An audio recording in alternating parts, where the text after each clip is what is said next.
General Hospital spoilers and updates for Friday, January 10. Tease leverage advice.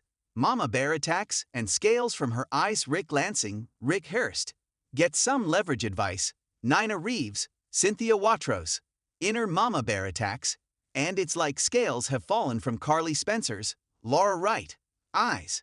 Make sure to check out our weekly GA spoilers. Here, Ava Jerome, Maura West, dressed to the nines, is the picture of elegance as she shares a delightful dinner with Rick at the Chick Cafe Sherry, the trendiest venue in Port Charles. Rick, equally stylish, leans closer, hanging on Ava's every word as she passionately urges him to find a way to turn the situation to his advantage. Meanwhile, Ava is still on a quest to reclaim her inheritance from Nicholas Cassadine, Adam Huss, but the plot thickens as Windermere has fallen into new hands, complicating her plans.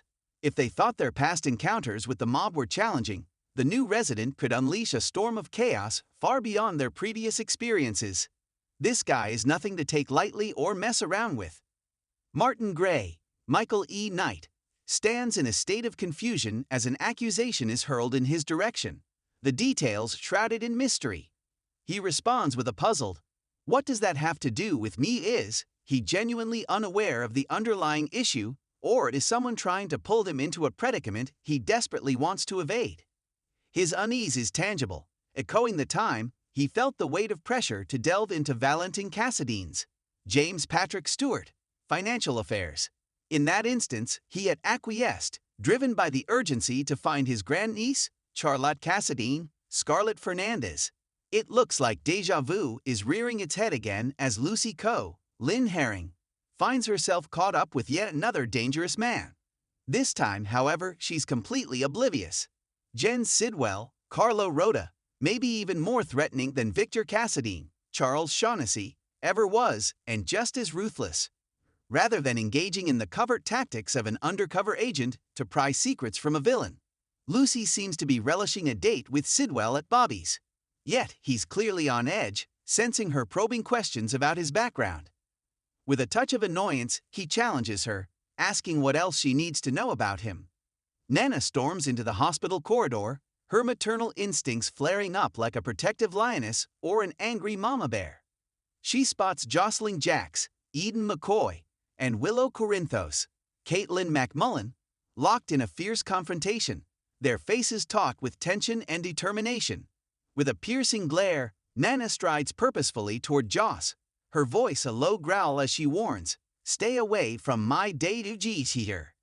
The atmosphere crackles with intensity, revealing that Minnie Carly had been in a heated exchange with Willow just moments prior, their unresolved conflict hanging heavily in the air. Earlier, Joss had unleashed her wrath on Willow for daring to appear at GH, especially after Willow had taken Michael Corinthos' Chad Duell children and had an affair with his uncle. Carly is in a secluded corner of the hospital, her voice rising as she confronts Drew Quartermain, Cameron Matheson. Fury radiates from her as she berates him for his intimate moments with Nina's daughter, while her own son was trapped in a raging fire. She dismisses his attempts to express sympathy for his nephew, seeing right through his facade. The hurt and betrayal are etched on her face as she declares that she finally sees Drew for who he truly is, as if scales fell off her eyes.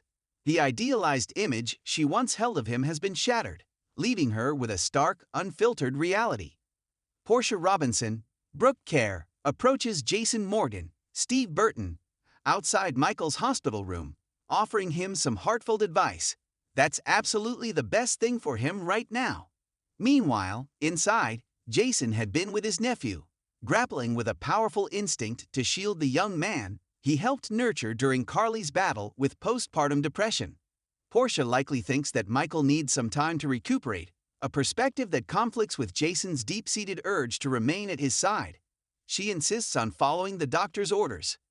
With a troubling series of suspicious deaths tied to digitalists haunting the hospital, Jason is resolute in his decision to stay close. Having already lost Sam McCall, Kelly Monaco, and witnessing Dex Heller, Even Hofer, meet a similar fate, Jason is determined to ensure that Michael does not face the same heartbreaking destiny.